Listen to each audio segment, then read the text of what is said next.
నరవణే విషయంలో రాహుల్ గాంధీని ఎందుకు అరెస్ట్ చేయరు, కేసు ఎందుకు బెటర్, బీజేపీ ఎప్పుడు ఇట్లా చేస్తుందని కొంతమంది కట్టర్ బీజేపీ కార్యకర్తలు ఫీల్ అవుతున్నారు. అలాంటి పిచ్చి పని చేసి బీజేపీ కాంగ్రెస్కి అధికారాన్ని తీసుకెళ్ళివ్వదు.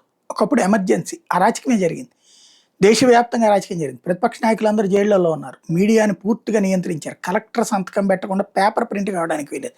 ఇవాళ వార్తలు ఎల్లుండి ప్రచురించేటటువంటి దౌర్భాగ్యకరమైనటువంటి పరిస్థితి. ఆల్ ఇండియా రేడియోలో పూర్తిగా భజన చేసే వార్తలు తప్పించి స్పష్టత లేనటువంటి దౌర్భాగ్యకరమైన పరిస్థితి ఇచ్చారు. అలాంటి సందర్భంలో ప్రజలందరూ కలిసి ఆమెను ఓడగొట్టారు ఇందిరాగాంధీని.